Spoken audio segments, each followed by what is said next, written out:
Bonjour, dans cette vidéo on va parler d'une des chaînes YouTube qui a le plus arnaqué et manipulé pris pour des débiles sa communauté, Lama Fâché. Donc cette chaîne YouTube a été créée le 20 février 2016 et a réussi à atteindre 1 600 000 abonnés en à peu près 1 an et demi, et la somme astronomique de 313 millions de vues. Donc comment cette chaîne a réussi à avoir autant de vues? C'est tout simplement en, comme je l'ai dit avant, manipulant et se foutant de la gueule de sa communauté. Premièrement, sachez que la chaîne de Lama Fâché est en réalité une entreprise gérée par un supérieur dont on ne connaît même pas l'identité. Donc le chef de cette entreprise a jusqu'au 1 et quelques millions d'abonnés collaboré avec une jeune femme dont on ne connaît aussi pas l'identité. Elle s'occupait juste d'enregistrer les textes. Mais il a aussi dû collaborer avec d'autres personnes pour le montage, les troyes de vidéos à plagier, etc. Vu qu'il y a quasiment une vidéo par jour, ça m'étonnerait que cette femme fasse tout seul. Donc en effet, cette chaîne se base tout simplement sur le plagiat des contenus des chaînes de top américaines ou espagnoles les plus connues. Donc voici quelques screens. Sachez que c'est pareil pour la quasi-totalité de leurs vidéos. Ils ne font que reprendre et traduire. Et même parfois ils utilisent les mêmes images qu'il y a à l'intérieur des vidéos, en plus des choses dites. Donc rien qu'avec ça, on peut dire que cette chaîne ne vaut rien et qu'elle devrait être supprimée de YouTube. Tout simplement car ils se font des sommes d'argent phénoménales en plagiant des vidéos. Une sorte de machine à mode podcast en fait. En plus de ça, quasiment toutes les miniatures sont faites pour attirer un max de gens. Je vous laisse voir. Et le pire c'est que ça s'arrête même pas là, ça leur suffit pas de gagner autant de vues et d'abonnés. Ils veulent absolument accélérer la vitesse de leur ascension. Du coup ils se servent du fait que leur communauté est jeune et naïve en mentant. La fille de base a tout simplement dit que quand elle atteindrait les 1 million d'abonnés, elle montrerait sa tête dans une FAQ. Elle a fait ça dans l'unique but de monter plus rapidement 1 million d'abonnés pour gagner plus d'argent. Toute personne avec plus de 90 de Q est capable de le comprendre. Mais le pire dans tout ça, c'est que quand la chaîne a finalement atteint les 1 million d'abonnés, elle n'a même pas montré sa tête et a commencé à chercher des excuses insignifiantes. Je vous laisse voir.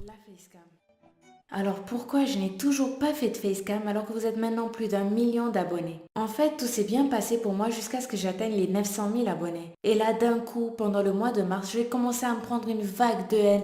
Non, elle a toujours eu des insultes et des critiques, c'est tout simplement normal et cela arrive à toute personne connue sur YouTube.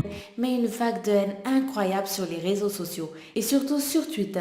En fait, j'ai reçu énormément de menaces physiques et d'insultes sans que je sache ce que j'avais fait à ces gens. Moi, ce que je sais, c'est qu'on est en 2017 et s'abonner à YouTube est toujours gratuit. Si tu aimes une vidéo, tu la regardes. Si tu ne l'aimes pas, tu cliques ailleurs et tu fais ta vie. Mais visiblement, ça, certaines personnes ne le comprennent pas et ils se sont attaqués à moi. Honnêtement, vu tout ça, je n'avais plus du tout envie de me montrer.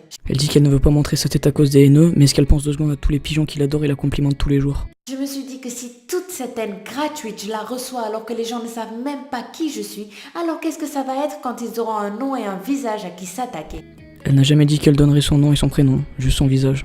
Tout le monde sait que pour les filles, c'est un peu plus compliqué sur YouTube, et encore plus quand la fille en question a 1 million d'abonnés La fille en question, tu veux dire l'entreprise? sans avoir montré son visage. Mais bon, du côté de ma famille et de mon entourage, ça a été encore pire. Car ils ont tout lu et eux qui ne voyaient à la base aucun problème à ce que je me montre, m'ont finalement demandé de ne pas me montrer dans ces conditions.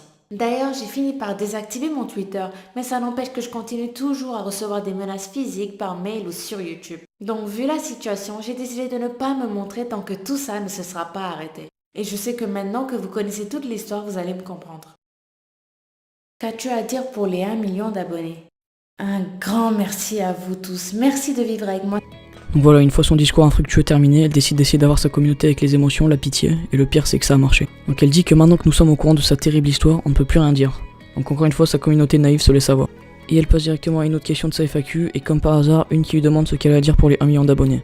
Histoire qu'elle puisse amadouer sa communauté pour encore plus oublier le fait qu'elle l'a manipulée. Et c'est même pas la première fois qu'elle essaie d'avoir sa communauté sur les émotions et les sentiments, c'est pareil dans quasiment toutes ses vidéos de tests physiques ou mentaux. Par exemple, sur sa vidéo 10 images qui vont tester ta vision, qui est d'ailleurs une vidéo plagiée, à chaque niveau elle raconte n'importe quoi en balançant des pourcentages complètement faux, pour qu'on se sente fort et qu'en mettant pouce bleu et en commentaire disant notre pourcentage. Par exemple, pour elle, si l'on trouve dans quelle case le violet le plus foncé, nous avons, je cite, un super pouvoir et nous avons une meilleure vue que 97% de la population. C'est complètement ridicule et ce qui est encore plus ridicule c'est de voir sa communauté déchaîner leur fierté et d'avoir ce pourcentage en commentaire. Mais encore une fois, le foutage de gueule ne s'arrête toujours pas là. Quelques mois après, cette fille a tout simplement dit qu'elle avait mal à la gorge et qu'elle ne pourrait pas faire de vidéo pendant un petit peu de temps. Et encore une fois, sa communauté y a cru. Et comme par hasard, elle n'est toujours pas revenue quasiment 2 mois après. La réalité, c'est qu'elle a été remplacée par un homme dont on ne connaît lui aussi pas l'identité, sûrement pour des raisons techniques ou de disponibilité. Bref, pour résumer, cette chaîne est une entreprise qui se base sur le plagiat, le putaclic et le foutage de gueule. Tout ça pour gagner des sommes astronomiques d'argent.